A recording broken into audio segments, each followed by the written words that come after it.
It was just a chapter in my life, that I got to enjoy, for the most part. We had a great opportunity to do some special things, but it was cut short just based off personal reasons on my end. And but one thing that I look back on my time in Boston, I've said this over the past few years, but somehow it gets tossed under the rug. But the greatest thing I learned from Boston was just being able to manage not only my emotions, but just what's going on a day-to-day basis of being a leader of a team or being one of the leaders and having young guys around you that have their own goals. But you have to learn how to put the big picture first. And, leaving those guys, JT and JB, and, some of the guys that are still remaining on that team like Al Horford or, Marcus Smart got traded away. We had a great time to bond, a great time to go through some tough times, not just on the court, but I know in due time, a lot of that full story will come out and when it's appropriate. But I had a great time in Boston, just being able to learn and grow as a person.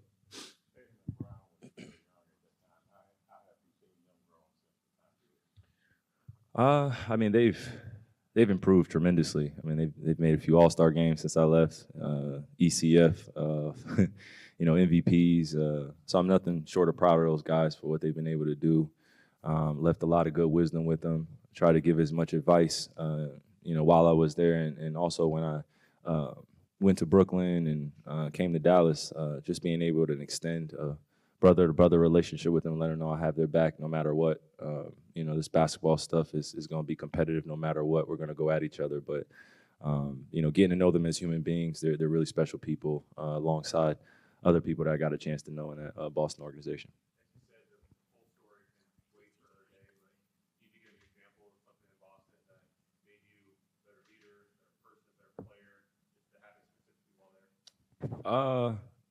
Yeah, I just think moving on to the next thing, that's just learn how to move on and let go of the past. It could cripple you if you allow it to, because I've been bombarded with Boston questions since I left and people trying to figure out what actually happened. But again, I think the full story will come out probably when I'm retired or when it's appropriate, like I said. Because I didn't mind after a few years taking the brunt of the blame. One of the best players in the world, so I know it comes with that fair criticism. But it's just a little bit more grace could have been extended my way, especially what I was dealing with during that time as a human being. I know sometimes in sports it's literally about the end goal and result and what you accomplish, and that's one thing. But we're still human at the end of the day, and I wasn't my best self during that time. So when I look back on it, I just see it as a time where I learned how to let go of things and learned how to talk through my emotions. I came into the league at 19 years old, not knowing how to be a young man as of yet, because this whole lifestyle was thrown at me. I was expected to do wondrous things, but I just wanted to continue to develop as a human being. And once I put that first, then you see me flourishing now. So it feels good.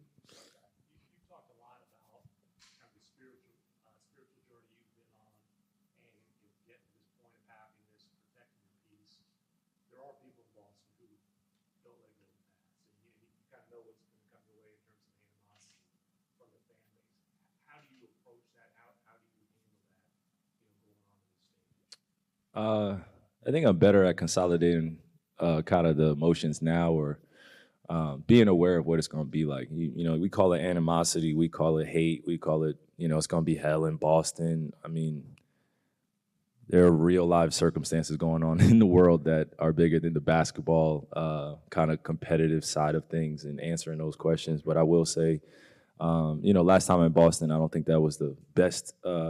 Not this regular season, but when we played in the playoffs and everyone saw me flip off the birds and kind of lose my shit a little bit. That wasn't a great reflection of who I am and how I like to compete on a high level.